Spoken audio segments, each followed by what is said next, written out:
It's been a minute. Let me move this over here closer to me. It has been a minute. Florida State family, Seminole Nation, and the 863 tribe. I'm back, unfortunately. Spent about a week in Jamaica. Yeah, man. And I'm back. I am back. And man, while I was gone, whole lot of stuff to get off the plate, ain't it? Man, a lot of stuff has been happening with Florida State. Transfer portal, obviously, but coaching extensions. We talk about that a little bit. But as always, man, I'd like to welcome everybody, man. The title's wrong. Should be episode 102, but this is the Hangover. We are building a roster. There are a bunch of new additions, and there are a bunch of Florida State fans that continue to cry. And we're going to talk about all of that. We're going to talk about extensions. Man, just a lot to dig into on this episode because I've been out in the Caribbean islands. Wagwan, for everybody that's just joining us. I've been out in the Caribbean for the last week, so I'm back now. And it's time to talk some Florida State football because I know you miss me. I know you miss the perspective. I know you miss the atmosphere. You are on the most interactive show on YouTube when it comes to the Florida State football talk. 863 Seminole TV. So get in that comment section, hit that like button, share the video, let everybody know we are live. We're going to hit this roll call real quick, man. We finna talk about the additions, my thoughts on everything. We talk about it all, man. A lot of stuff I want to touch on. But before we touch on everything of that, I got to say, man, before we touch on all of that, I got to play this video because it doesn't get funnier than Poffenburger.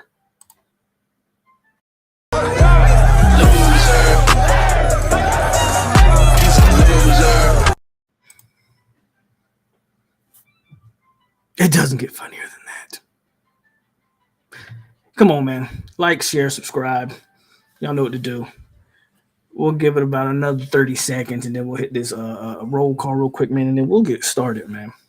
I wanted to go early on this Wednesday, kind of get this stream out the way because I got time. I still don't go to work for another week, so I'm chilling. If you're back at work, I get it. It's New Year. Is this the new?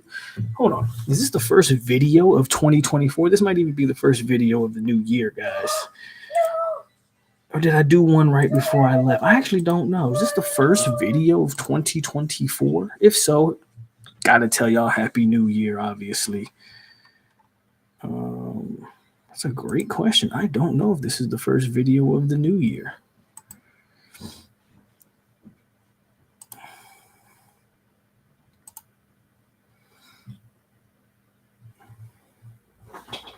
Hold on while I log in to my account.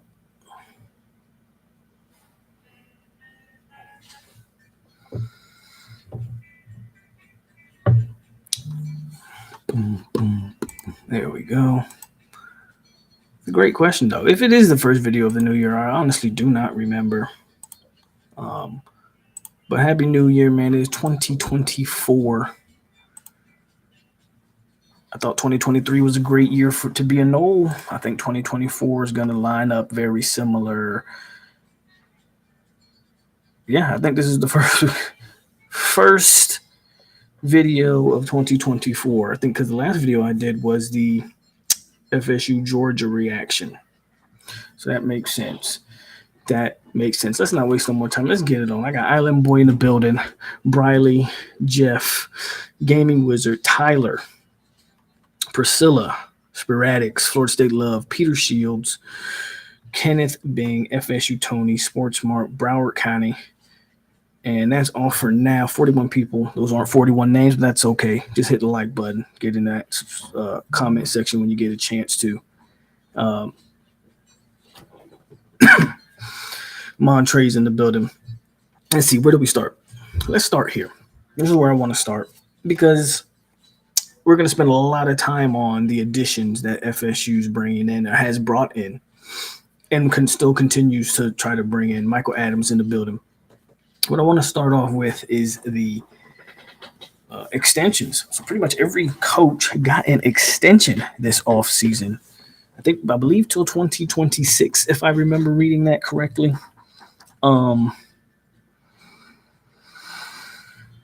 Where do we start there? Do I think there are changes need to be made? Yeah. Do I want to spend 30, 45 minutes talking about the changes? No. I've spent countless episodes talking about the changes I would like to see on the staff. If they don't want to make those changes, hey, there's nothing I can do about it, obviously. I can't really rationalize it for anybody I don't know. I don't see the vision when it comes to certain names, right? I don't see the vision. There's only one name that I'm looking at and I go, okay, he's never going to get fired, if you notice, so I don't never talk about him anymore. But then when I look at JP, I ask myself that question. And for whatever reason, they want to keep him intact. Point is, man, I'm not looking at it to criticize necessarily the moves. I have my own kind of theories about it. Even with the extensions, that may be a play for some of these guys to maybe get more money. Because a team that wants to poach them might have to, fork up more dollars with that extension. So that could be a play to help them get more money at the next job.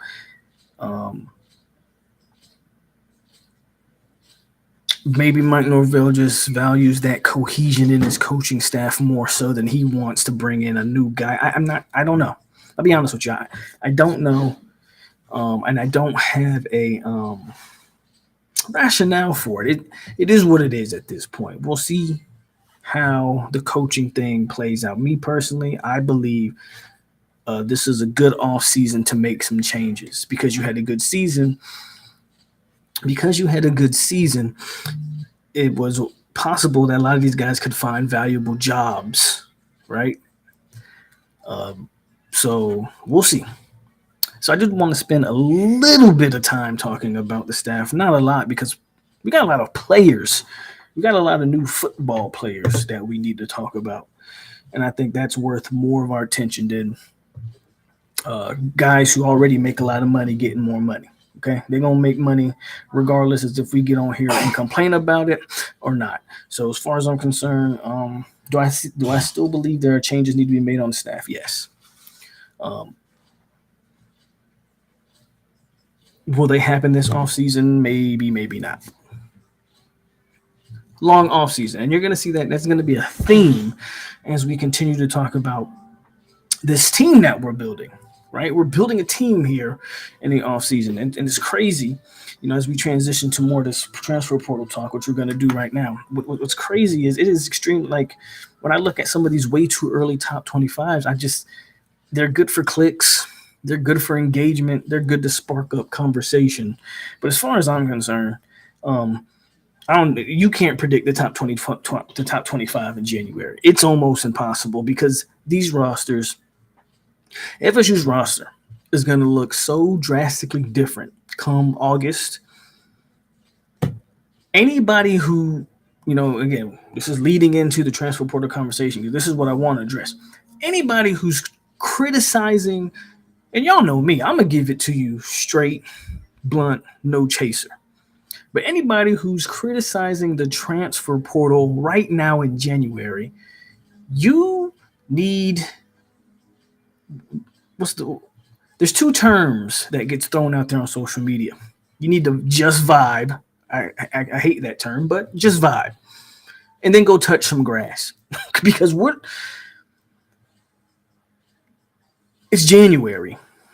You didn't get the likes of a Keon Coleman until I believe April, May. There's a whole spring portal session that needs to open. And quite frankly, the moves, you can see the vision in the moves that have been added. Do we still need to address the trenches? Do we still need to address offensive and defensive line? We're going to talk about that. But absolutely, I believe the defensive line still needs to get addressed. We did add a guy. And again, we're going to talk about all the additions. We've actually added two guys on the D line, but for whatever reason, we like to gloss over. I guess because Marvin Jones Jr. was like that layup, so we tend to gloss over the fact that we added Marvin Jones Jr. I think we just got crystal balled for the DN out of West Virginia, by the way. So that's a 6'4", 280-pound defensive end. So be on the lookout for that one. He'll probably be committing here shortly. The point is, what they've done on the skill position side of things should have you extremely excited. Okay, they haven't added the pieces that you want to see. Linebacker, defensive line, even though they have, again, added defensive linemen, just I guess not the amount of players that people want. All of those things, I believe, are coming. If we're in July and we're still looking like this, I'll revisit this conversation and I'll be on the same wavelength as some of y'all who are crying about the transfer portal additions right now and how they are. I saw someone say there's a C in the transfer portal right now. Okay. I don't know about what letter grade you want to give it as we talk about these players a little bit more. C seems a little bit like whatever. Williamson can't be gone because he just signed with the Battles in. Don't know about Span. We'll see what happens there. Anyway, as we continue to put out some facts, the additions are speaking really to where I think Mike Norvell saw what they lacked offensively, and that was the speed department. And so everybody that they've brought in skill position wise, Jaylen Brown. Let's talk about Jaylen Brown real quick. That's a great addition. You invested a lot of time, effort, and resources into a guy who never thought you were going to get in Jeremiah Smith. That's okay. You went out there and you swung hard for the biggest guy in the recruiting class, the number one overall guy. No issues with that. What do? Well, you circle the block. You go get one of the top wide receivers, probably the second wide receiver on your board in last year's class. You lose Goldie Lawrence, but you essentially trade Goldie Lawrence, freshman, for Jaylen Brown, freshman. That's a trade-off. You add one of the top prospects on your board last year into a receiving room that already has Hakeem Williams, Dustin Hill, Vandrevius Jacobs. You're bringing in that class that you're bringing in, LaWayne McCoy, Elijah Moore, Camden Fryer, BJ. That's a great – you have a great young core. Great young core. I can't even emphasize the word great enough. Great young core of offensive weapons with a bunch of different varying skill sets. Everything from speed, size, shiftiness, guys that play the slot, guys that can play outside, guys that can track the ball in the air, guys that can take the top off of the defense. It's a great young core. You add to that young core with who? They get this wide receiver out of Alabama. Let me check his name. Malik Benson. He was the number one JUCO player in the portal at one point. Don't take what he did at Alabama with any. I don't know. They had Milroe throwing him the ball last year. I mean, that is what it is. But there's a reason why they're targeting speed. If you go look at what DJ, and I always butcher his last name, even though I've heard it pronounced the correct way a gazillion times. DJU, at the end of the day, what does he do? Big arm, big body, quarterback. He's going to stretch the field vertically. So you bring in a bunch of speed. Jalen Lucas, another guy, speed. I think he's going to be more of a special teams player. But you lose a Rodney Hill, you bring in another running back. This guy has a little bit more speed. This guy might be the guy that a lot of y'all thought Corey Wren was supposed to be. You might have that in Jason Lucas, who's also the brother of Ja'Kai Douglas. Also played at Edna Carr with Dustin Hill and Greedy Vance. I mean, can you see the vision? Can you see the vision? offensively. I think he can see the vision now. I think you can see the vision, man.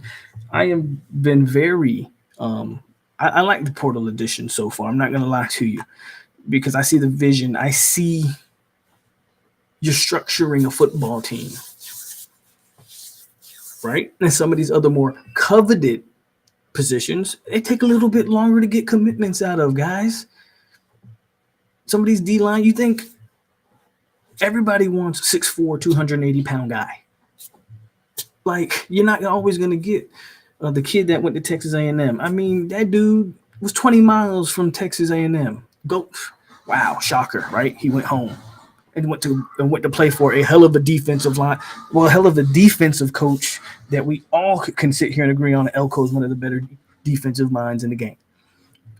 I mean, is that the only miss we've had? I think so. I think that's the only miss we've had in the portal. So for me, I love what I'm seeing. You know, I ain't even touched on the defensive guys like Earl Little. Whoo, that's a big one. When I heard Earl Little was hitting the portal, his dad played for Miami, if you guys don't remember. I thought that's where he was going back home. But no, he said he wanted to run it back with his high school football coach and play with one of his best friends in Marvin Jones Jr. That was huge, man. I think Earl Little is a big-time addition. Big-time addition in this transfer portal window, man. Then there's Grady Kelly, Devontae Brown. We'll talk about him a little bit.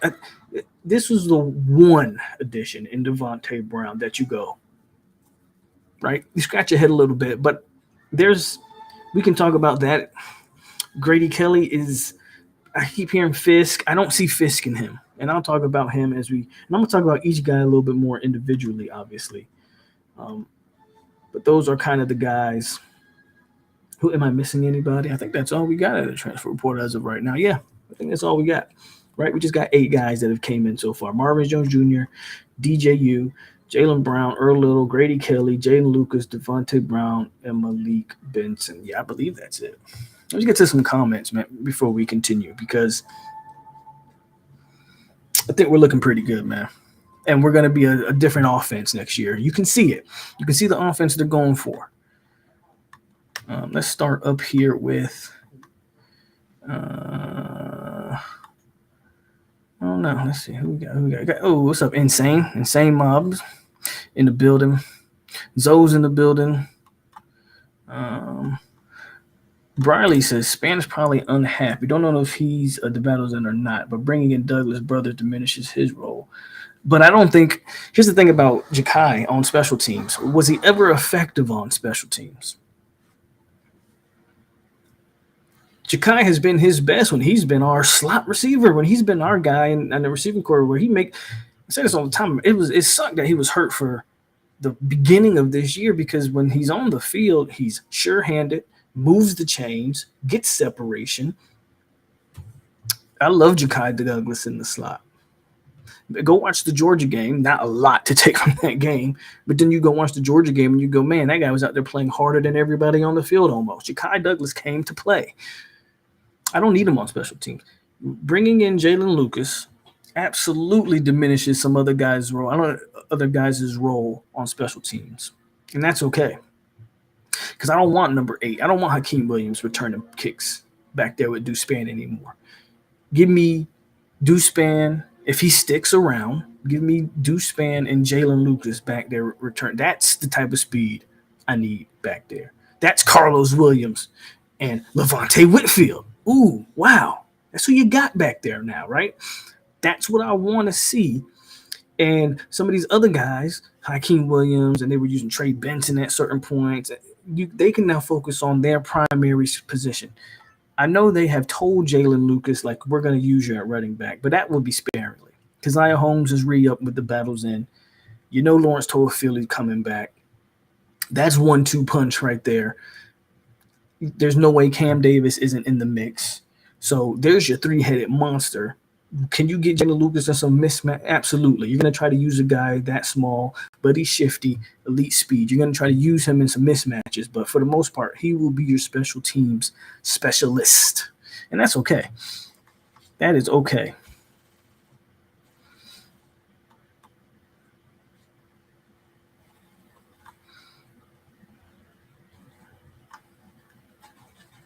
What's up, Lewis? So far, so good when it comes to the portal. I like what we're getting so far. I have faith that we'll get there enough pieces on the defensive side of the ball.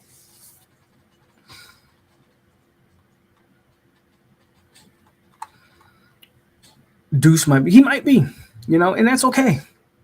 That's okay. Listen, I kind of told y'all about Deuce Span and Deuce Span. I mean, we'll see what happens. He had the one big kick return this year. Deuce Span lacks some lateral movement, twitchiness. He's a very good straight line speed guy. Not really gonna, but he's also a guy that's 6'4", right, and long and lanky. So, I mean, we'll see what happens with Deuce. Darian Williamson just re-upped, so 21, who I, thought maybe they would move on from. Maybe not. You still got Burrell in that room or running back room, whatever room Burrell's in. He may be out. And that's the point. It's January. So people that are crying about what this team is bringing in and what they're not bringing in January, bro, you don't even know who's still leaving.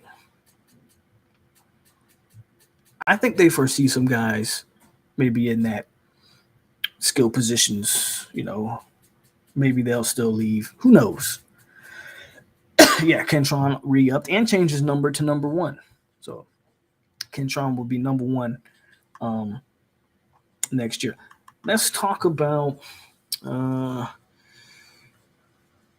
we spent a lot of time on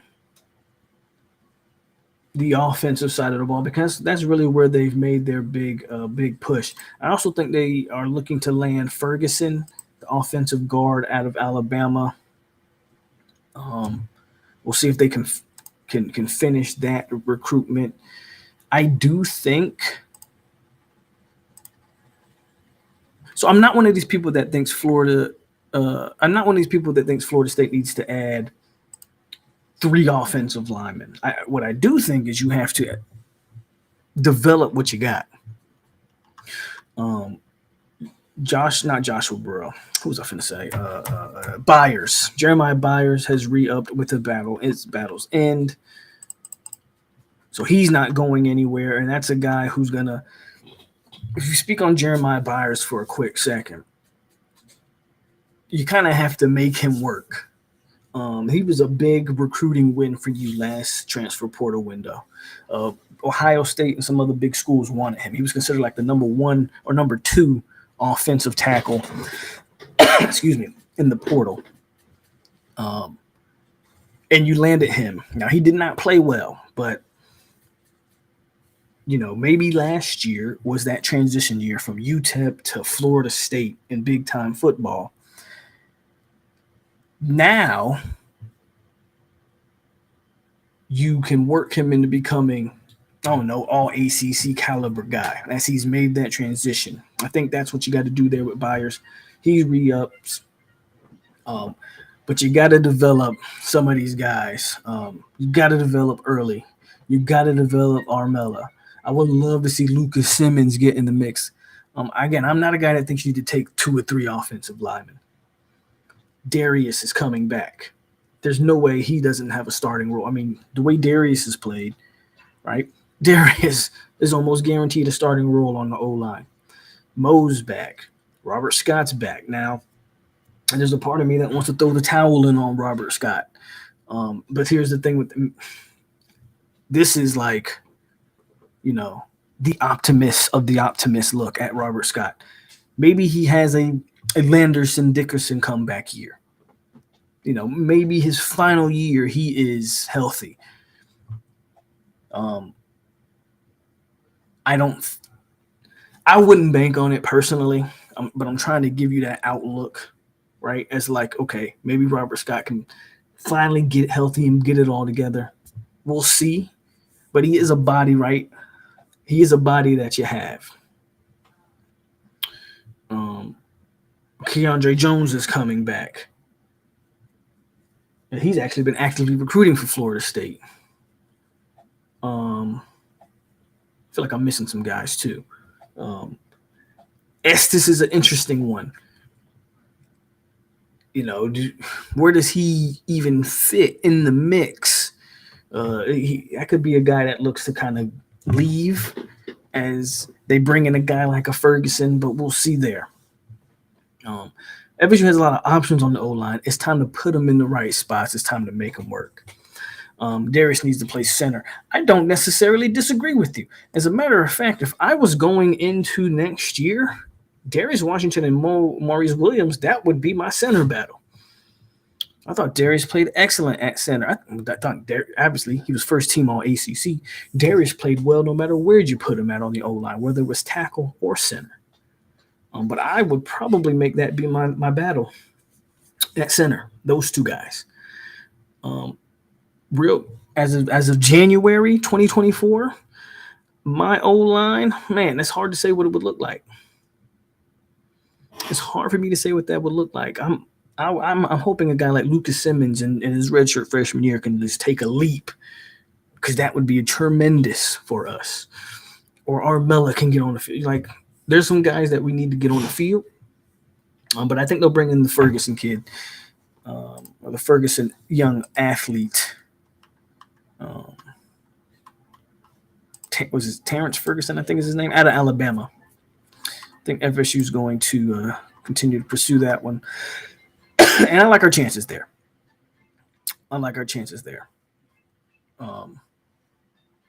What's up, Terrell?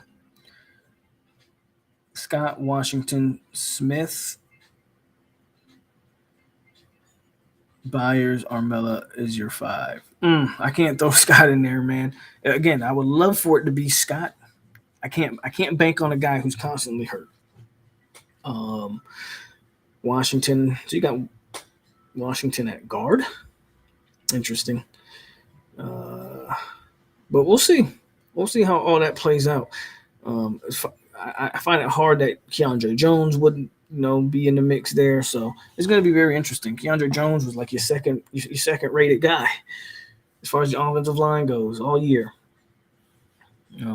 But we'll see.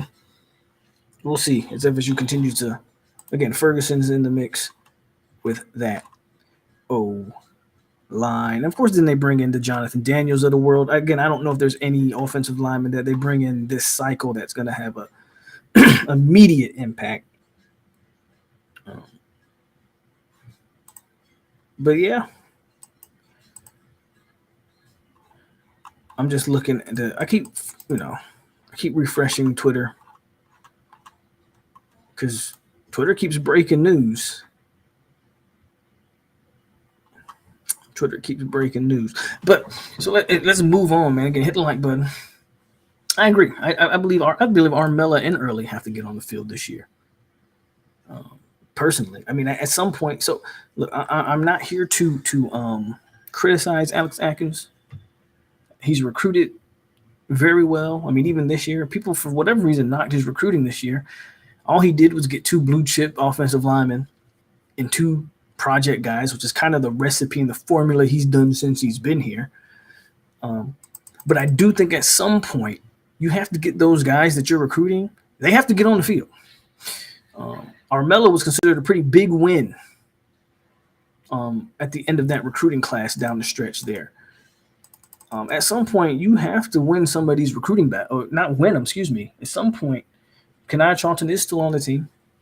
At some point, you have to get some of your guys that you recruited in year 3 now. It's year 3. Redshirt, sophomore, junior years for a lot of these guys. We need to start seeing them. So I agree. We need to start seeing the Armellas, the Jalen Earlys, maybe not so much Kanai Charlton. I still think that guy was always a long-term project guy. But look, man, I agree with that. At some point, you got to get these guys on the field, man. Got to get these guys on the field. I like 99% of the pickups. The one that I have a question with, I'm going to talk about it. Matter of fact, I'll talk about it right now. But I do see the vision there. I do see it. Let me read the rest of these comments, and then we'll talk about the one pickup that I'm like, on. You guys probably know who I'm talking about.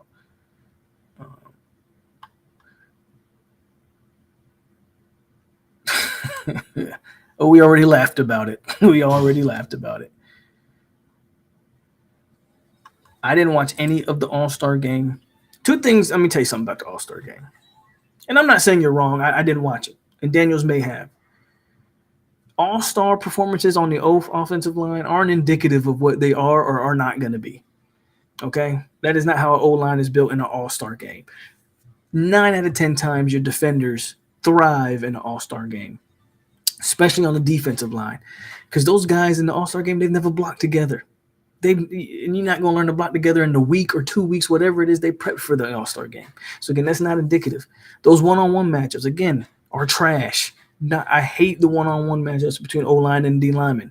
They don't prove anything.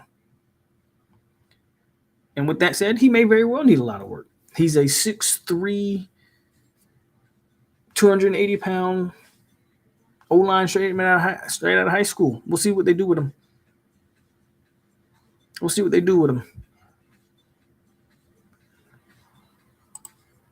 Probably some health issues. And he thought, yeah, I do have a thought on the Miami transfer quarterback. Hold on, I got you. Me and Mario both have a thought.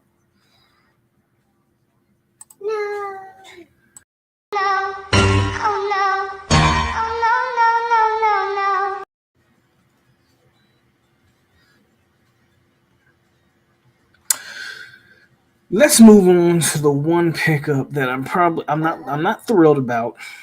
But again, this coach, y'all know, Pat Surtain, he's reaching, if not, has already reached Alex Atkins' level of, if he wants him, I'm going to sit back and watch, because who am I to question what Patrick Surtain has done in his year here? I mean, I remember, crazy enough, during the summer, before Pat even coached the game, people were questioning that hire.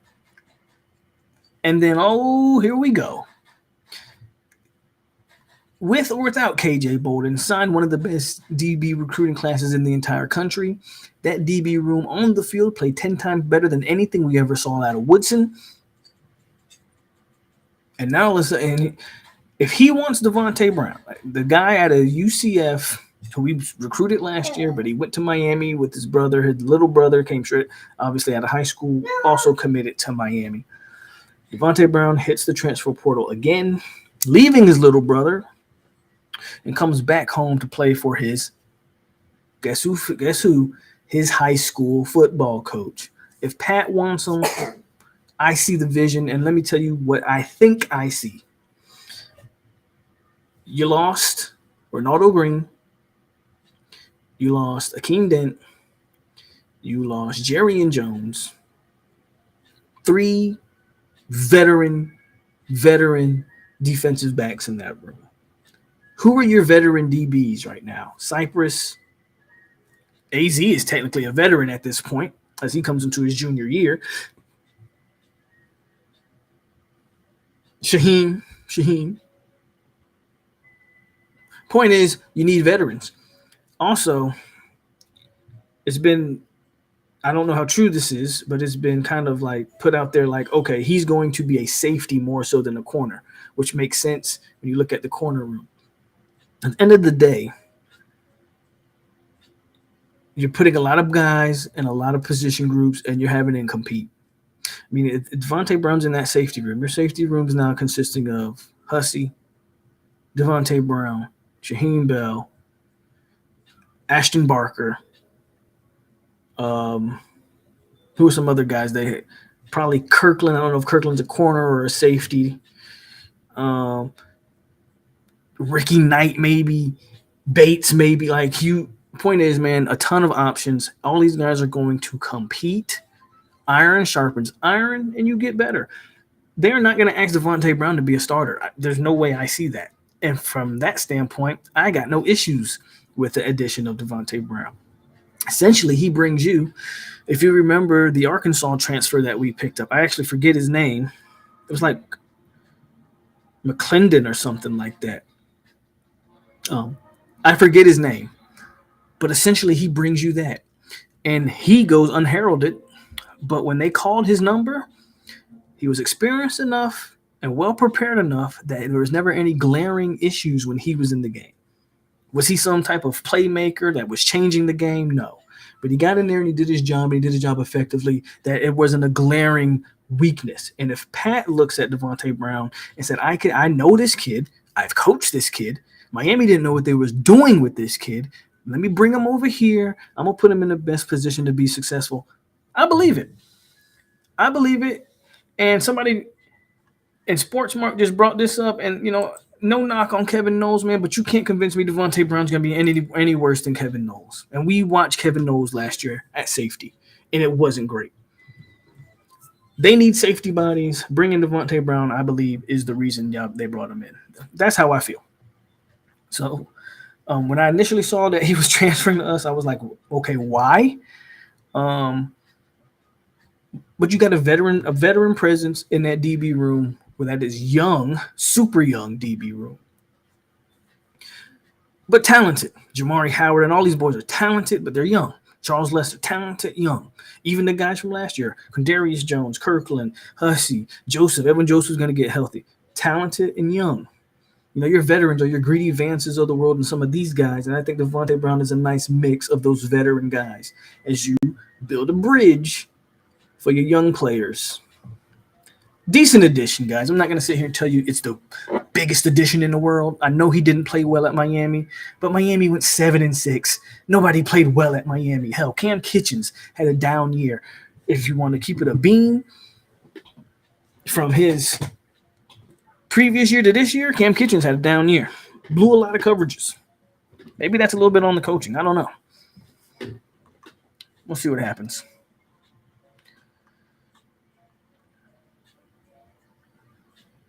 I think the entire DB room, though, man, is going to be fun to watch. I think the entire DB room. What's that?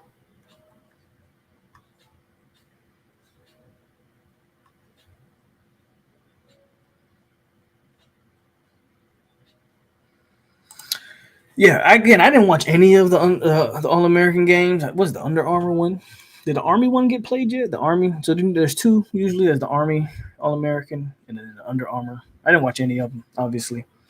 I heard that Clemson wide receiver was like the best player or the best receiver in the game, but again, I didn't watch. But I'm glad to hear that some of our guys played well. And yeah, I didn't even mention this guy. Let's talk about Earl Little. I mean, talk about huge pickups. Earl Little Jr. is a huge pickup. And again, everybody complaining about what's up with all these DBs. That's a guy that they wanted big time last year. And you're getting them. You're getting them back. It's a guy that a lot of these guys in the transfer portal, if we're being honest, most of their teams don't mind them losing. If we're being honest with you. Marvin Jones Jr., a lot of these guys, Grady Kelly, Jalen Lucas, Malik Benton, their prior programs aren't crying about losing any of these guys. Earl Little's a guy that I believe Alabama wanted to keep. I believe Alabama wanted to keep him. Don't know why he hit the portal.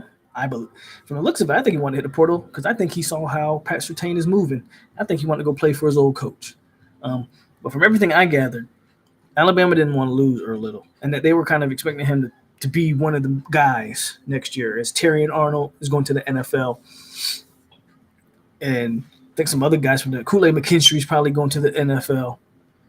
So they're losing some guys, and I think they wanted Earl Little Jr. to take that next step. Earl Little Jr. He's going to take the next step, but he's going to take the next step in garnering gold. And a lot of people are saying he's a slot guy. I do not be shocked. Let me tell you something. I think Earl Little could play probably any position in that DB room. But do not be shocked if he's playing opposite of AZ. Do not be shocked if a guy like Cypress, and I'm not knocking Fentrell. I actually want to keep Fentrell in the mix. But don't be surprised if a guy like Cypress maybe is either knocked back on the depth chart or he transfers again. I think Earl Little is going to be able to compete for inside, outside, even safety if he wants to play that. Great problem to have there. Great problem to have. So, yeah, and maybe Earl Little and Marvin Jones Jr. can, because we there's going to be a ton of expectations on Marvin Jones Jr. A guy who wasn't that productive at Georgia, but I believe injuries and just his usage played a part in that. Um, so you come back, get healthy, and actually get used the right way. Marvin Jones Jr., Earl Little, those guys are going to look to maybe completely revamp that defense, and maybe we don't miss a beat. We did lose a guy too, by the way, since I've been gone, and that was Gilbert Edmond.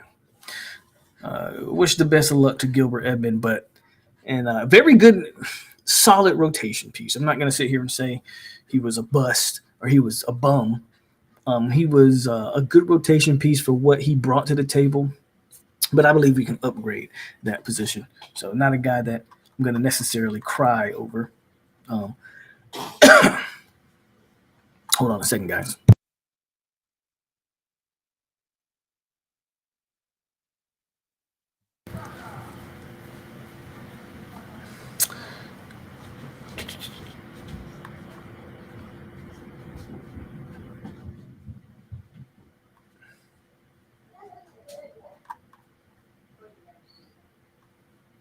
And yes, yeah. Again, I don't know. I do think they'll add a guy in the offensive line, maybe two, because I know they're looking at the Ferguson kid. They're also looking at another O lineman. I think out of Indiana or something. I don't know. Some kid, some white kid. I forget his name. I think he's at Indiana or something.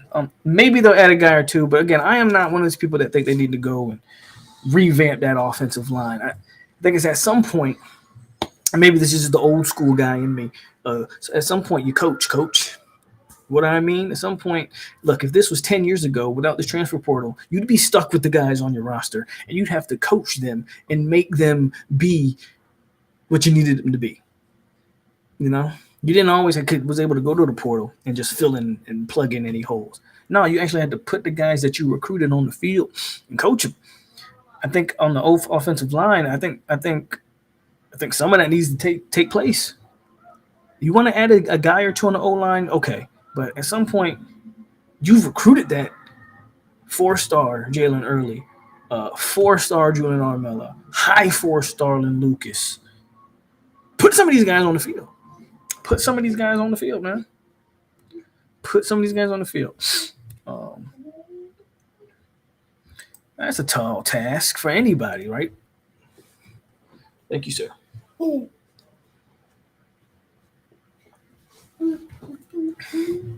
But what I will say is let Marvin Jones Jr. become Marvin Jones Jr. first before we start asking him to be whoever, Jermaine or Verse or whoever. Let's just get Marvin Jones Jr. to be Marvin Jones Jr. first. I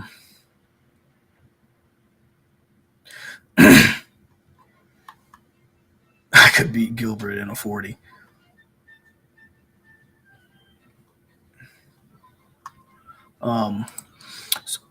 So the newest addition has been the Malik Benson kid, or Malik Benson guy. We kind of touched on him a little bit, but he's a 6'1", 195.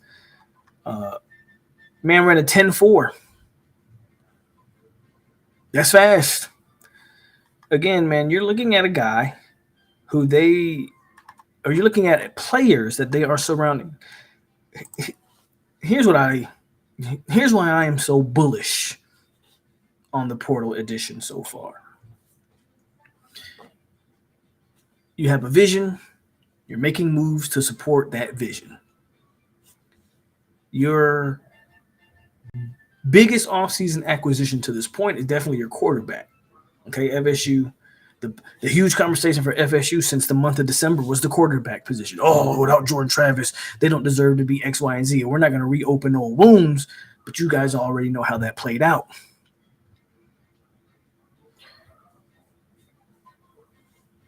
So you went and got your quarterback.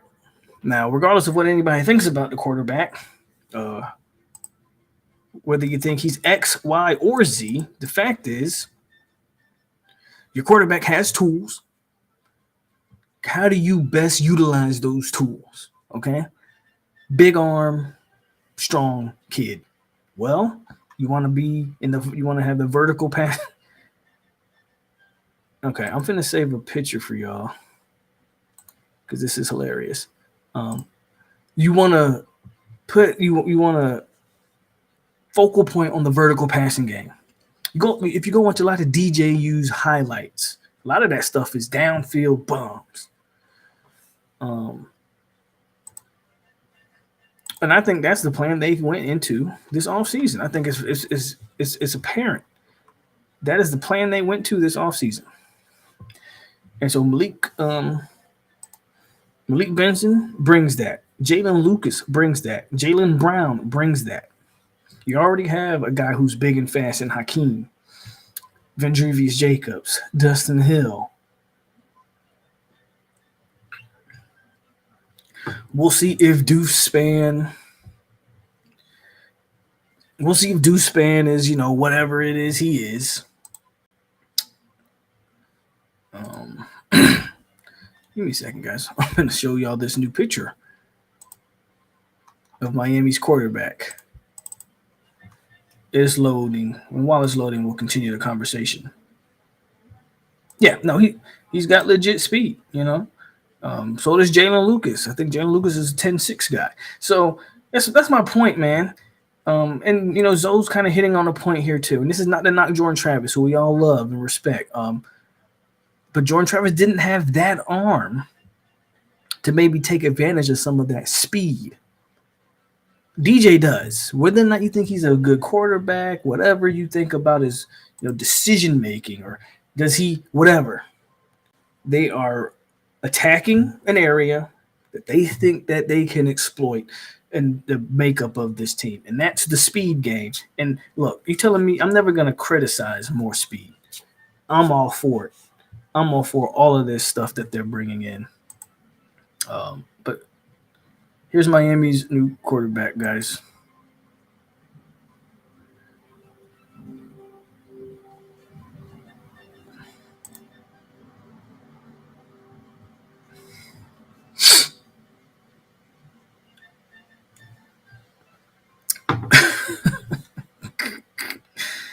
Man, look.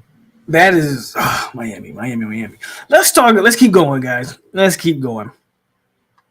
Here's an interesting guy that I do want to talk about, who I haven't talked about much yet. And he's the lone defensive tackle that we've added to this point. Grady Kelly. Now, he's originally from Florida. He's a Colorado State. I think he has 2 years of eligibility left. 6'2", 285. He's kind of built. So the positive thing is he's kind of built like a Malcolm Ray, almost very identical play styles. So him and Malcolm Ray, by the way, who decided to go to Rutgers. I was actually hoping Malcolm Ray came back because he played in a bowl game, and there was reports that he was still considering coming back. But he decided to take his talents to Rutgers, so good luck to Malcolm Ray. I won't say anything, can't say anything negative about a guy like Malcolm. But I think really Grady Kelly is kind of an identical player to him. And so that's a solid pickup. I don't see Fisk.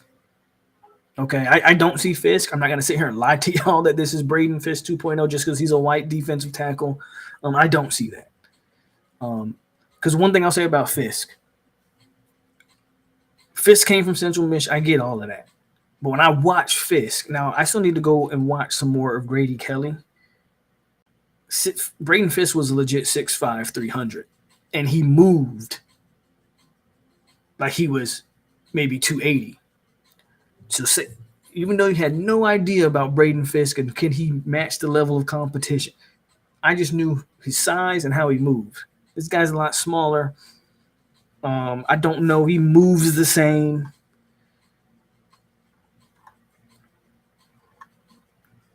But again, Malcolm Ray-esque type player, I'm okay with it. You're losing Malcolm Ray. You're bringing this guy. They're built almost identical in terms of stature.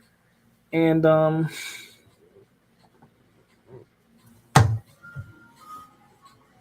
yeah, I mean, again, this isn't the guy that I'm going to sit and try to hype up for you guys, but I think I think he's a quality rotation piece. Right now, your defensive line, and this is assuming that the guys that are here. So I'll say this about this kid: he has a motor, and I agree with y'all. Fisk had a motor. Fisk was. I agree with all of that. Again, when I watched Fisk, I saw it, even though he was playing at Central Michigan. I think this kid has a motor as well. I don't think he takes plays off. I think he's relentless and all that. I just don't know. He's just not 6'5", 300 plus. he's not that. But we'll see. We'll see. Barring nobody else leaving. So this is me assuming that Farmer and Jackson don't go anywhere. Your defensive tackle room is okay. I think your top two guys, especially Farmer's going into a year where he stands to make a lot of money. Farmer goes into this next year, got to be considered one of the top 5 defensive tackles in the country. Just off of production, if nothing else. So he stands to make a lot of money. Daryl Jackson has NFL size, obviously. We think we might be getting Briggs back, which would be huge if we can get Dennis Briggs back as he comes back into that rotation. You got Grady Kelly. I expect big years or a big leap from the Daniel Lyons of the world. So that gives you 5. And then you have the redshirt freshman, who will be a redshirt freshman next year, but the true freshman this year in Sampson, who I think they're kind of hyping up, and maybe he can take a net. You have Farmer, Jackson, Kelly, Briggs, Lyons. You got 6. Those are your 6. Those are your 6, most likely. We'll see if they add anybody else, but those are your 6. I'm okay with those 6 because I actually am very high on Daniel Lyons. I like Daniel Lyons a lot.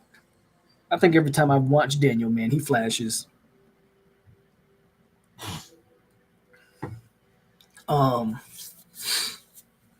Briggs has been steady his whole career. Don't expect, Briggs is going to do his job. Good rotation piece. I think Kelly would be a good rotation piece. Again, Farmer stands to make a lot of money. And Jackson is, you don't teach 6'6", 320. You can't take what you saw in that Georgia game and knock Jackson for that. He was the only man playing on the D line in the interior, like in terms of like a guy who would have been a routine starter. Right? So no, I like your mix so far, believe it or not. I like what you have there. You do add, of course, Jamori Flagg and Denaz, though I don't think I expect anything from those 2 freshmen next year. And then they could still stand and another guy. We'll see what FSU does there. I think, in my opinion, the way they've addressed the defensive interior, I think they are happy with the progression of Daniel Lyons and Sampson. I think that's an Odell call. I think he likes what he sees out of his young defensive linemen or defensive tackles. And so they're going to go with Farmer, Jackson. Again, crossing our fingers. Now, if you don't get Briggs back, now you definitely got to find somebody. If you don't get Briggs back, you're going to have to go find. They're going to have to go find a player. I think we're hoping we get Briggs for a 7th year.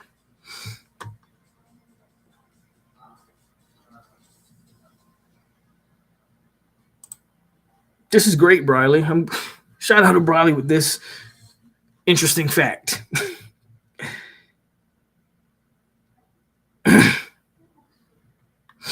Yes, I am pretty aware that there is some D-line help on the way from the Big 12. And this is a kid, or, I keep calling him kid, but y'all know, this is a young athlete that I'm intrigued by a lot. Also, I'll be interested to see what happens with this Oregon State defensive lineman as well. Right, so they got a couple D linemen that they're still defensive. They're more end guys, though that the guy that comes from West Virginia, can't even try to pronounce his name.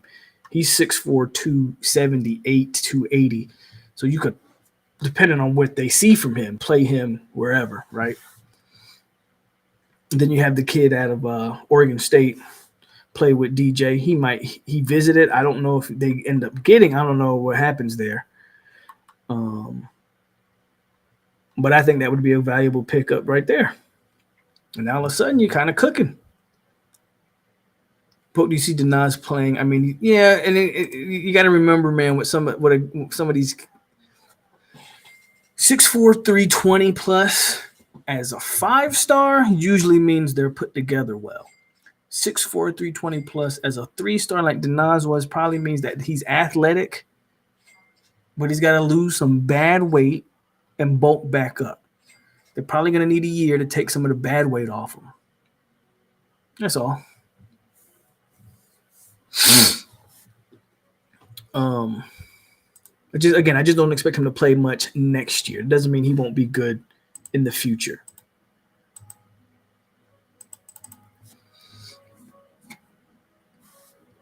Lost train of thought. Where was I talking about? I'm still talking about these Packers, but I just can't remember who or what I was talking about.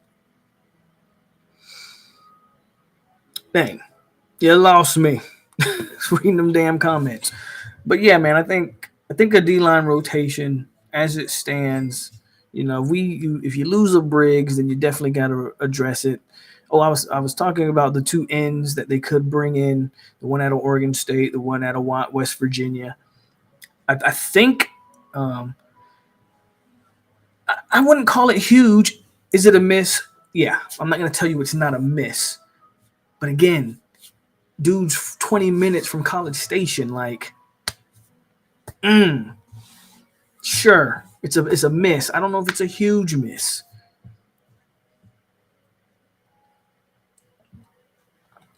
It would be like if FSU, missed out on Marvin Jones Jr. That's a huge miss the second time around because that is a legacy. That is a kid, that is the namesake of arguably the best player that ever even played at your university. He's one of the 5 players you probably say is one of the best players that ever played at Florida State. His dad. So yeah, that's a miss. Good player, but again, I don't want to sit here and harp on the fact that that's a huge miss. A miss, sure. Huge. We'll see how he plays at A&M. Played well at Purdue. We'll see what he does. He's going home.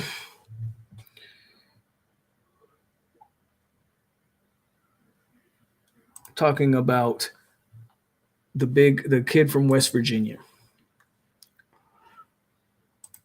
He's got an African name. I don't want to call him African, but he's got an African name. Let's go to, I think he's considered a D lineman, but he's probably an edge guy. I'm trying to find him on the transfer portal list. Maybe he is an edge. Here, let's go to edge. Looking at D-line, I can't find him, so that means he might actually be listed as an edge guy.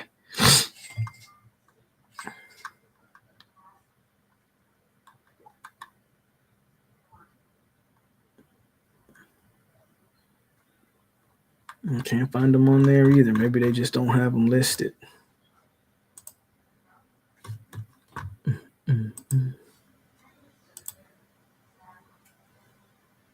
There he is. Tomawa. Whoa. And I can't, bro, like I said, I can't even begin to ask you or tell you what that last name is. But it's Durojaiye.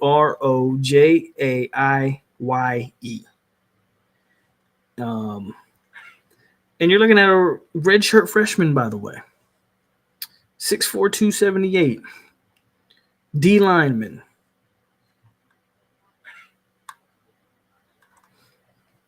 Let's see what his stats at West Virginia looked like real quick. As a freshman, see, those are the type of guys that I'm okay with taking flyers on. I'm okay with that.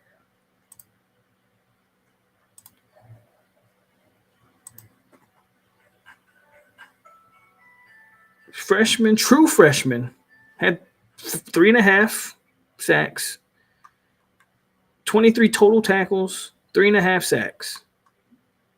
Was a true freshman.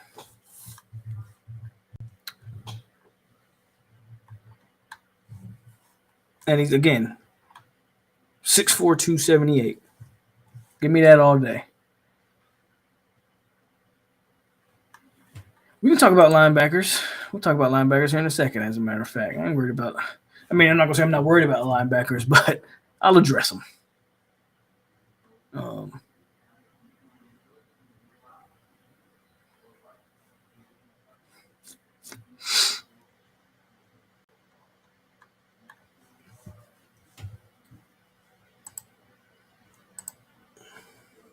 So they are also let me find it.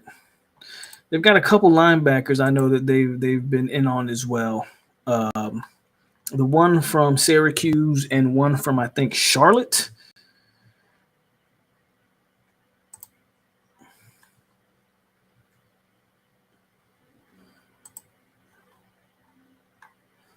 I actually would love for them to get the guy from Charlotte. I don't know so much about the Syracuse kid. I'm not even going to lie to you.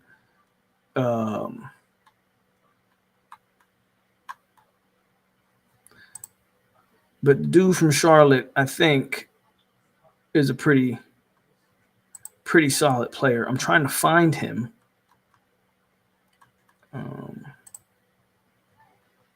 There he is. Nakaya Hill Green. I actually think he's a pretty solid player. And the reason why, 6'2", 232. Granted, it's Charlotte, but he played well. Remember, Charlotte played Florida, and he had a pretty good stat line against the Gators. In all things considered, I mean, the Gators got a solid running game. You know, they suck, but he's a junior. So I don't know if he'll be a junior next year or if he's a junior this year, and you get 1 year out of him. But he finished 20 tackles, 2 sacks, a forced fumble, 48 solos. Solid player. He's a guy that I would I know they're recruiting him, and I wouldn't mind this pickup. I'm trying to see his Florida stat line so I can tell y'all. I know he had a solid game against Florida. He had 8 tackles and a sack. 8 total tackles and a sack.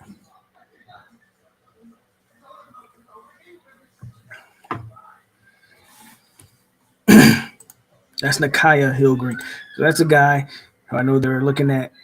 And then again, the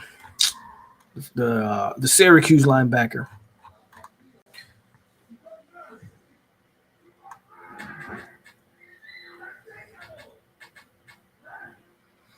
Yeah, I'm looking up him right now. I'm not too high on him myself, but I'm trying to find him actually right now.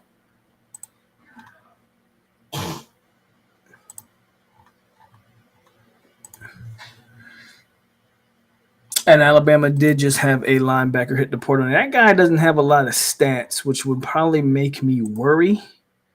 He was a 4-star coming out of high school, but at least if you're going to bring in guys, like, let's bring in productive guys. And I don't necessarily know if that guy is productive.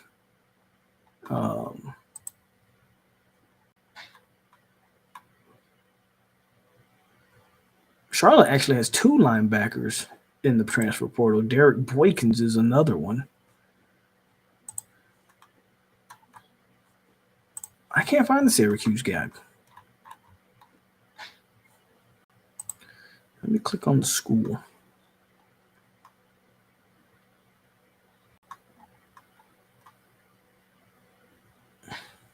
Stephen Thompson.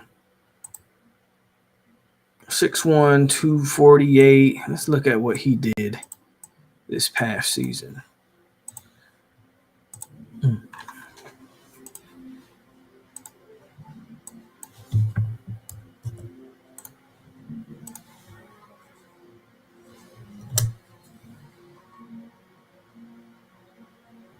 He went and visited Washington too, by the way. So I don't know if FSU even gets him. I'm trying to look at his stats.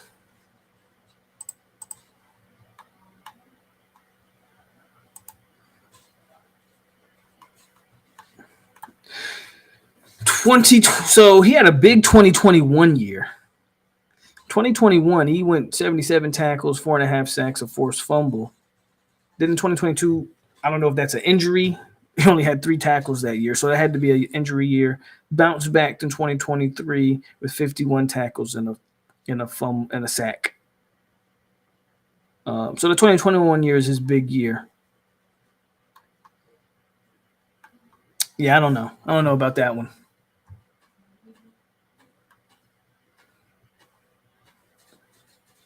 Charlotte back accused backer. Well, here's the thing, Grill Master. Develop what you got. And I know that's not the answer that people want, especially at the linebacker position. But if he couldn't play at Bama and be productive at Bama, I don't know. You know, you might be better off sticking with Cryer and the boys you had out there, Omar Graham. You know, develop what you got. At some point, you got to develop what you got. I've kind of always said that too. So,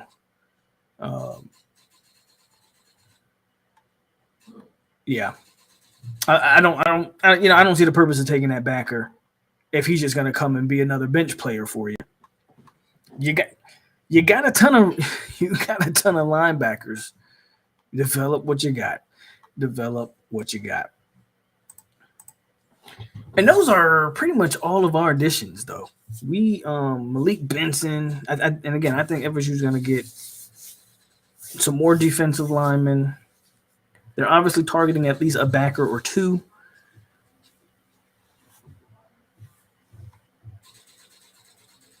There you go. I develop what you got. There's a reason why you're at Bama for 3-4 years and you have like 15 tackles in 3-4 years. That means you're not getting any good.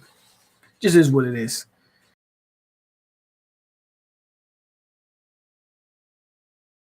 I would be great to him.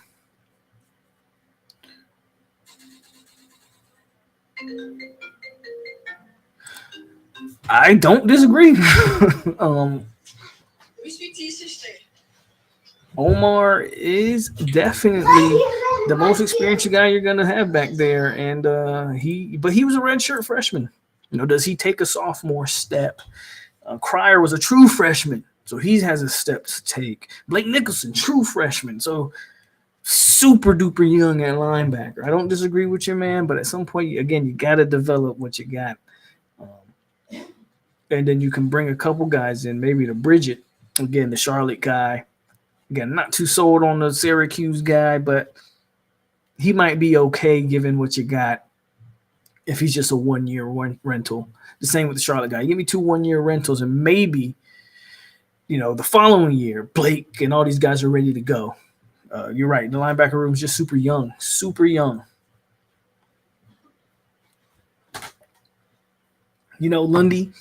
Lundy leaving, and Lundy was a unique player in and of itself. He was not a every down linebacker, if we're being honest. But him leaving really left a hole in terms of any type of veteran player you had in that room. So, I understand everybody wants the defensive lineman. We're going to get them. I do believe that. What the main point I kind of want to bring out to people that are so kind of like iffy about the transfer portal additions, it's January. Come talk to me, or I'll come talk to y'all in July. If July, we ain't added another defensive lineman or 2, any linebackers, an O lineman or 2, if our trenches get completely ignored, and then in July we're looking like, what the hell happened? I'll come in here and y'all already know what I'll do. I'll go to town. I'll burn it down. But in January, I'm not there yet at all. Not even close. They've used this initial portal window to add speed. But the offseason is not even close to being over. Not even you could argue it ain't even really gotten started. You can make a legit argument the offseason ain't even legitimately got started yet because the Natty still gets played. And after that, Washington doesn't quite recruit at the clip where you think a lot of people will hit the transfer portal. But I'm willing to bet Texas going to have some guys that want to get this ring, and then they going to hit the portal. And Texas does recruit at that clip. So I'm willing to bet it's not over. I'm just saying, I'm willing to bet offseason hasn't even began.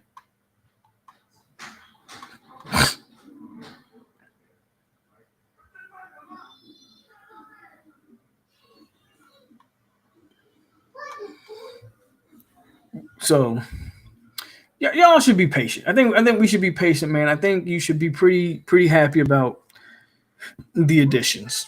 How are Bell and Randy? How the hell does Randy get an extension with our linebacker room being in this shape? The linebacker room looks worse than 2020s. I think Nicholson and Cryer can be good, but we need to run stuffing backer. Those two are probably not going to be big enough next year. I think, again, both guys, Cryer, you still got your boy, what's his name? DeMarco Ward, right? You still got him on that team, who's a guy that everybody tried to, say was a super good player. I think that's his name, right? Is his name DeMarco Ward? I believe that's his name. Yeah, that's his name, DeMarco Ward. Florida State linebacker. You still got him. You still got some guys, man. Like, we're not recruiting linebackers that can come in and play year one. So you're going to have to take your lumps. But you got Omar Graham, you got DeMarco Ward, you got Blake Nicholson, and you got Cryer for next year. You're bringing in a couple guys. Hickman Collins, I think, is one of them, and Parrish is another one. And you're bringing in those two. You have bodies in the room. They're just all super young. I'm not, again, I've gone at length with the linebacker recruiting. And it's okay. I mean, it's not okay. But I'm not going to complain about it yet in January. I'm going to wait to see who they add. I'm also going to wait to see how guys develop in the spring. Y'all should know me well enough that when we watch these spring games, I look at to see who's taking a step, who's not taking a step. So this spring, I'm gonna be looking at the linebacker room. I'm gonna be looking at that offensive line room. There's positions that we're gonna look at, see who's taking the step and who's not taking the step.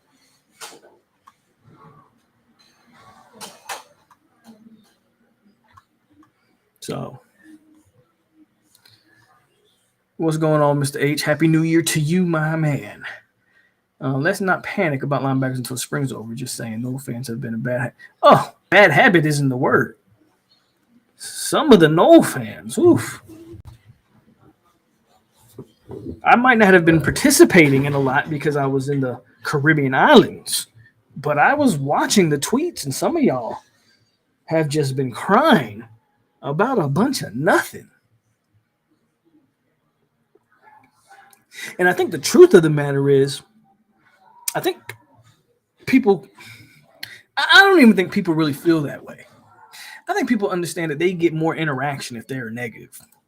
That seems to be the trend, right? You come out and you pump sunshine, you don't really get a lot of interaction. But the negative fan tends to get looked at as a smart fan, even if it's not true. It's one of the biggest lies that's told, is that because an individual is a pessimistic, that he's viewed as a smarter fan.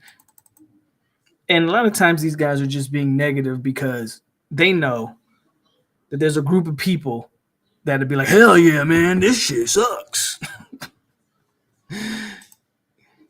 With no even, no valuable actually insight on anything. Just this shit sucks. This shit just is garbage. Because I see people who, let's just say I see people who have flip-flopped. And one thing you can say is I tend to be fairly consistent on my criticisms and my praises of everything that goes on. I don't just sit in here and cry because it's trendy to cry. If I'm going to legit blow a gasket, then I'm going to legitimately blow said gasket. And I feel like a lot of people just are doing it because it's fun to do, which is, it's social media, man. They're allowed to do it however they want to do it. I'm not here to tell anybody how to use their social media platforms at all. I just wish the fans would understand what they're seeing at times. But FSU, man, we're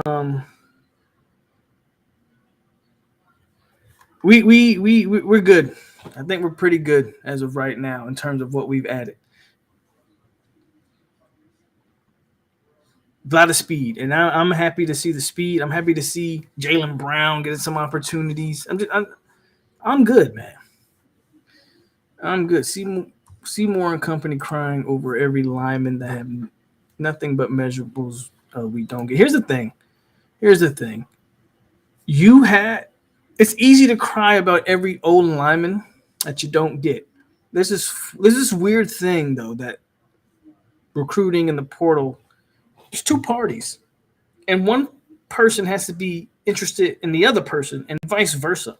There has to be mutual interest. If there's not mutual interest, then sitting back and complaining over every person you don't get becomes tiring. And honestly, it just becomes, how do you put it? Weak. It becomes tiring. It becomes weak. Got to be mutual interest, right? So everybody, and that's why I say like the kid that went to Texas A&M, and we go, man, that's a huge loss. Is it? Not because he's not a good player, but was he honestly was he honestly considering Florida? Did he give Florida State a fair shot? Or did he just go home? You feel what I'm saying?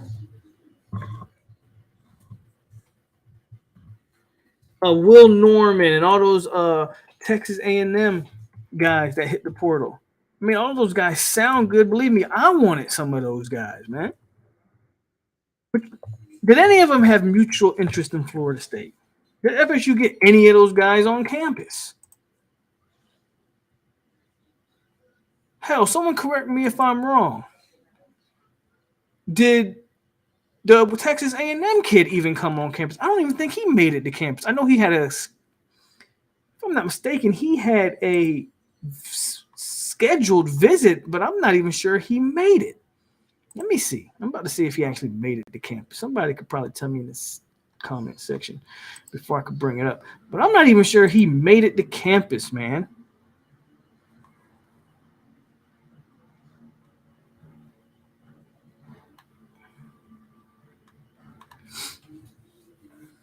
What's up, Kusami? So you have to have a mutual interest, man, when you talk about recruiting a lot of these guys. And if there's no mutual interest, you're not going to get these guys. I'm willing to complain. I'm willing to have an issue. I'm willing to be pissed off if FSU misses out on Earl Little Jr. again. If you misses out on guys who Jaylen Brown, if you miss out on him, guys that you're supposed to, that are coming back your way. FSU's cleaning house on all the guys that finished second for pretty much. The Jaylen Browns, who you finished second to LSU allegedly, seems to be the case. Earl Little, who came down to Florida State and Bama. All those guys, man, that Marvin Jones Jr., that you finished second for, you came back and you did a clean sweep of them. That's my point. So if the day he's supposed to visit you, he doesn't even visit you and just flat out commits. What are we talking about? It has to be mutual interest, man. Can't cry over a guy who never even gave you the time of day. At least that's how I view it. It's like crying over a girl that didn't even know you existed. What you know how weak that makes you look? Supposedly, Squirtin was gonna come here, but his family ended up making the decision for him to go to TAMU. Not much you can. Not much you can. There's nothing you can do about it. That's my point. Nothing. That's my point. Now, if you get him on campus and then we can talk about it. But that's why I said this. The good player, but a big miss. I don't agree. I don't agree. I felt frustrated, disappointed, happy, proud, sad. But the only thing that has made me angry is the snub. Well, yeah. I mean, look, Florida State and this fan base will never get over the snub. You should never forget the snub. You should never forgive it either.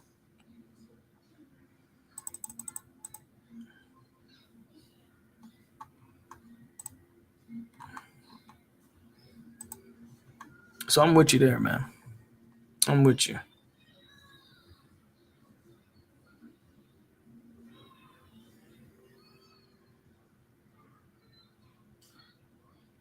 Yeah, I'm looking at a video clip of the Miami quarterback. He throws one of the most egregious interceptions. Oh God, good stuff, man. This is good stuff. Everybody who wants to be upset, you could be a hurricane or a gator. I'm just letting you know. What's up, Mike? What's up, Kusami? Says guys like MJG or Little should have never go away, but glad to have them. They both will get significant snaps. Both are starters. I hear Earl is a solid corner, and yeah, I agree with you, man. Yes, so we're supposed to get some big information. Y'all already know. I'm taking names. Go set up a whole diner. If y'all, we'll wait and see what information gets dropped tonight. But there is supposed to be some type of trailer and some more information that gets. It's supposed to be a release date. It's supposed to come out sometime this year. So we're gonna find out.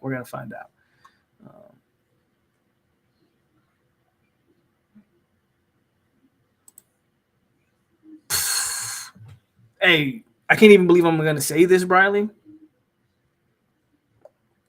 But give me murder Mertz over this guy. I'll take Murder Mertz over whoever that is playing quarterback.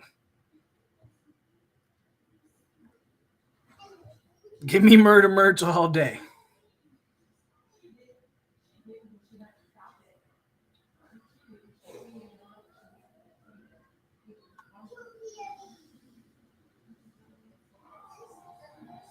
We need a linebacker, bro, but again, I can't. It's January. I'm not going to judge this roster in January. This is a new age of college football. I'm not going to judge the roster right now in January. Are there still additions that need to be made? Yes, absolutely. I'm not going to sit here and tell you and lie to you that, oh, no, everything's perfect and we're good to go. No, there's still some additions that need to be made. But there's no point of crying about them in January when you still got February, March, April, May, June, July, and then August comes around and you start in fall camp. Again, if we get to July and August and we're looking like wait a damn minute now I'll cry. But I'm not gonna cry in January.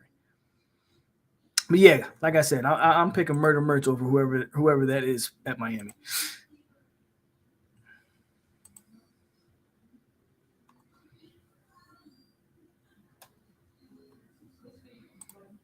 And that is nuts. Because I actually think top to bottom, Miami has a better roster probably than Florida. A younger roster, but I haven't been shy, and I've praised Miami of their recruiting efforts, and they are building a team theoretically the correct way because they're building it inside out. They targeted the O line, and now this year they targeted the D line. But if you ain't got a guy to play quarterback, that is egregious. And at some point, that has to be That has to be addressed, I think, at some point. If you're Miami, you got to get a quarterback, man. Maybe Ja'Cory Brown can be the guy. I think Ja'Cory Brown's got some tools, but you got to call an offense to his strengths, and I'm not sure Miami will do that. And then this guy had a look, man. This guy had an Albany. If you're watching this clip with Miami where he throws the ball, underthrows the ball, oh my God, just what a terrible pass. If that guy is playing quarterback for them next year, Miami might go legit 7-5, 6-6 again. Bro, I got you. I got you.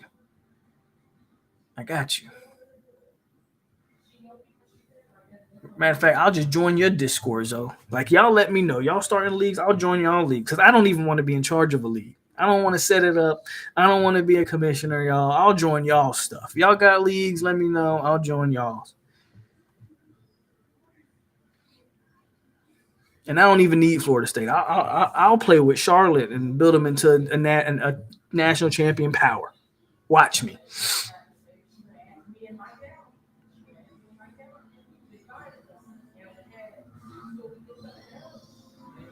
Yeah, I don't know why I said Texas, but Michigan might have some guys at the portal too. That's what I'm saying. After tonight, that portal's still going to kick back up. There's going to be some guys that are going to try to get this ring and then hit the portal.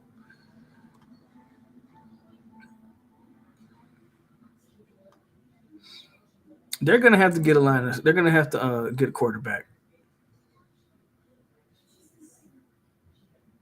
I'm with Kasami. I think they have a ton of talent. I think they addressed.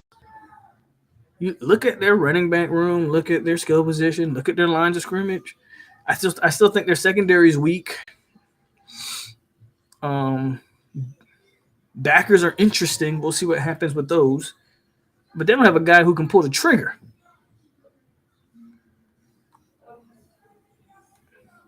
They don't have a guy that can pull the trigger down there. So that's kind of how I look at him. And if you told me game one, I would take an experienced quarterback.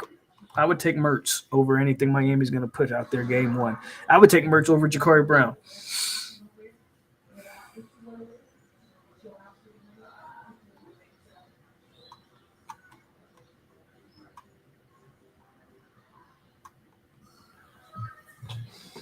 Absolutely ruined the last guy. Hey, man, look. We didn't talk about it because I didn't go live. What Michigan did to Bama shocked me. Y'all know I picked Bama to win that game. I did not know Michigan was going to dominate the lines of scrimmage the way they did. That Michigan O-line, Michigan and Washington probably had the two best O-lines in the country. Washington's O-line is disgusting too. Michigan's O-line was pushing Bama's D-line around like it wasn't nothing. And don't even get me started on Michigan's defensive line. Dominating Bama's O-line. Michigan's built the right way too, in the damn trenches. I would love for a couple of those guys to win in that. I'm not going to lie to you. I'm kind of leaning towards Michigan. I kind of want to see, and I know people hate Harbaugh. He's picked it as a cheater. I still don't know about the whole cheating scandal, but whatever. I kind of want to see Harbaugh get him a ring. That's just me. I also like to see Penix get him a ring too as a Tampa native. So I'm kind of torn on who I'm kind of rooting for. But I would love to see some of Michigan's offensive or defensive linemen kind of hit that portal. Even their line, yeah. Michigan's got some guys.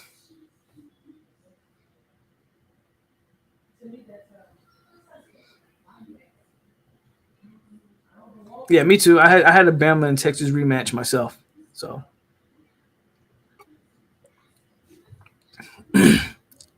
Texas just couldn't get any. I didn't realize Texas secondary was that bad. Texas secondary is god awful.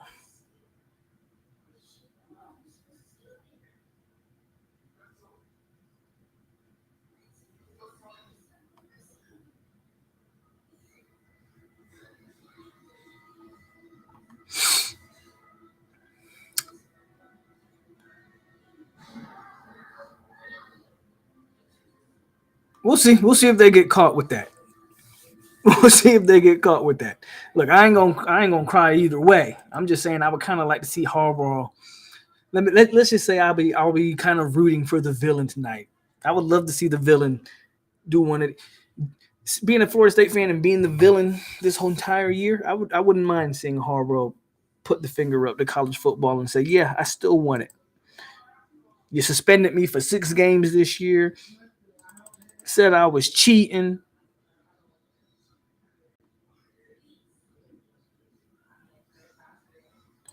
All that stuff.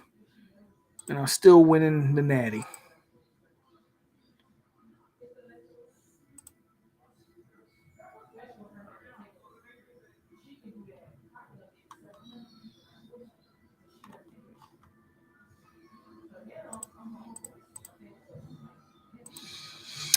Go ahead, y'all.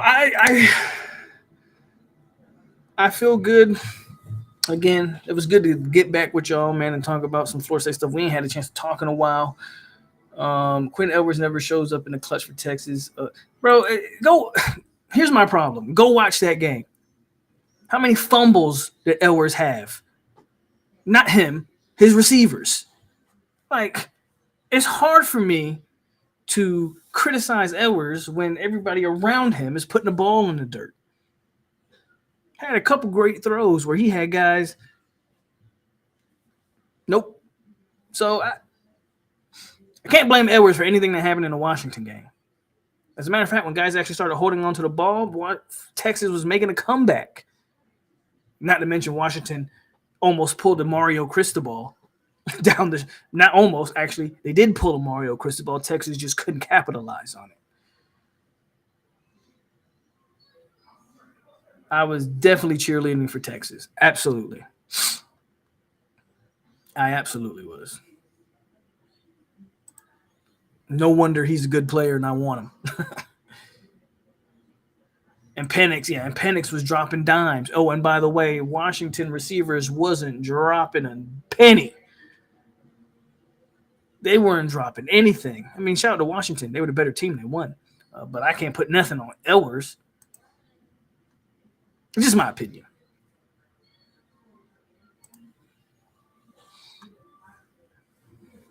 So I'm definitely, obviously, we're going live today. We're going to go live. I don't know if I'm going to do tomorrow, but I'm definitely going to do a couple more lives this week.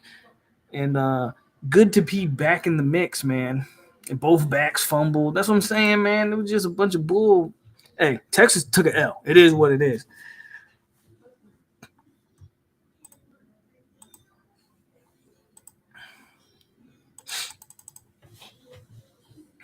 But we still, we still got a long offseason to go. I like the fact that FSU's adding all this speed. And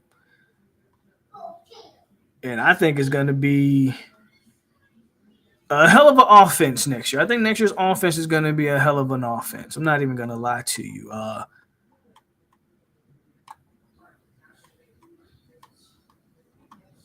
I'm interested to see how much they want to utilize DJ in like the short run game, because I think you kind of have to. But I think next year's offense is taking form. I think if you understand kind of what you're looking at, I think you kind of see that. Right? You see the offense shaping up to be. It's time to just hit the portal in the trenches. Or hit the trenches in the portal, however you want to word that. It's time to just kind of go that route, and it looks like that's the next phase of the portal we're on, because we just got a crystal ball for the West Virginia defensive lineman. There's still some other guys they're targeting there. Still got a couple linebackers on the board. This kid out of Syracuse, the one out of Charlotte. I think FSU's still going to add where they got to add, and then you still have an entire spring game. And then after that, who they can add. But also, again, don't – too many times people tell me that this staff develops.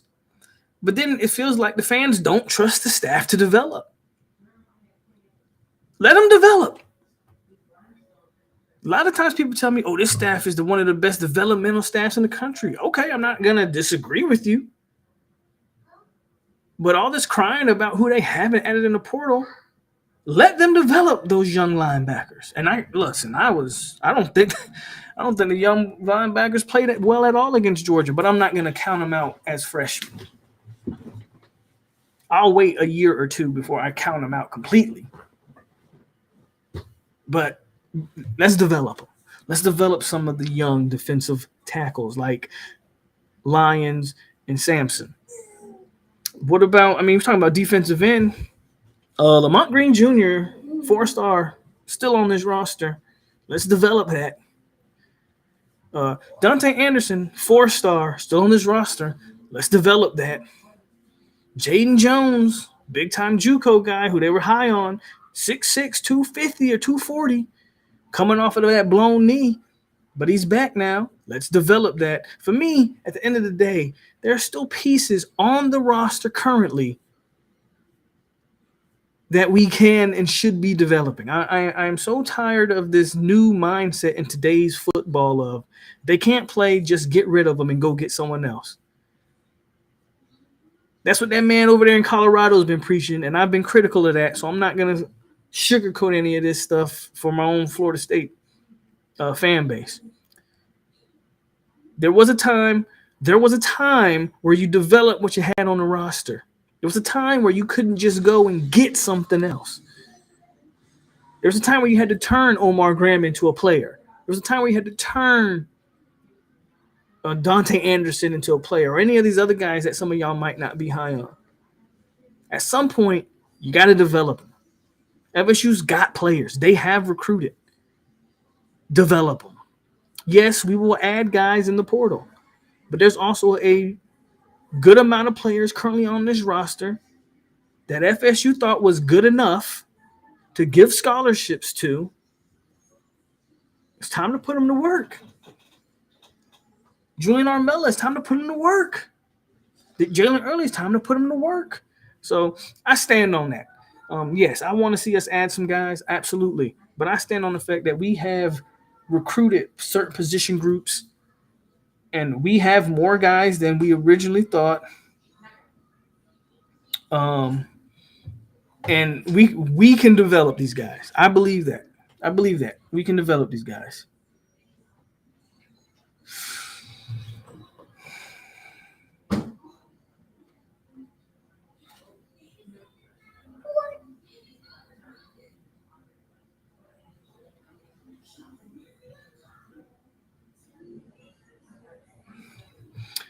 So with all that said, y'all, we did a good hour and 45. So I feel good.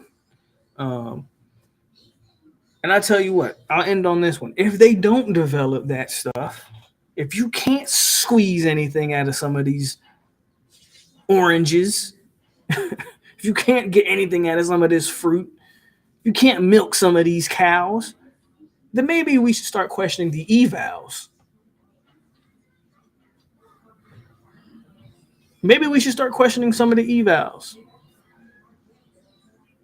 If Estes can't play, if Early can't play, if Armella can't play, if Lamont Green can't play, if DeMarco Ward can't play, if Blake Nicholson can't play, maybe we should question some of the evals. Maybe then we should start questioning this development that everybody keeps telling me this staff is the best developmental staff in the country. And again, and I'm not saying they're not. What I'm saying is let's let them develop some of these guys. With all of that, guys, we're going to go ahead and get out of here for today. But I plan on giving you a whole week's worth of content, man, because I'm back. And I feel like this is going to be another busy week for some big news for Florida State. But I appreciate y'all, man. Read some of these last comments, man, and we're going to get up out of here. Now, that's why I think our DM room will be better than people expect next season. Losing verse this year obviously sucks, but we do have more NFL guys already on the roster. Did Jaden Jones play in the Orange Bowl? I think he got a few snaps. I do think he got a few snaps. Talk that talk. Wide receiver room, DB room is a bit crowded. Again, I believe our iron sharpens iron. I actually don't think your DB room is as crowded as people think. DB room's very young. Some of those guys just aren't going to play. Wide receiver room, again, don't think it's crowded. You only added Jaylen Brown, and they were going after Jeremiah Smith. So they always had the intention of taking a fifth wide receiver. You lost Goldie Lawrence, and you brought in Jaylen Brown. I don't think your wide receiver room is actually crowded. Good number there. I would not be surprised if a wide receiver hit the portal. The question is who, because I don't know who that is. Darian Williamson, Kentron Portier, those two guys that you probably thought would hit the portal. They just read up with the battles in. Ja'Kai Douglas, and they just brought his brother on the roster. That'd be a very awkward conversation to have with Lucas if his brother was to hit the portal. You already lost Goldie Lawrence, so that's one wide receiver. And Winston Wright, obviously, early in the year. Maybe a Deuce Spann. Deuce Spann might be the only guy that I'm thinking. Obviously, you don't want to lose Jacobs. Obviously, you don't want to lose Hakeem, right? And Dustin Hill.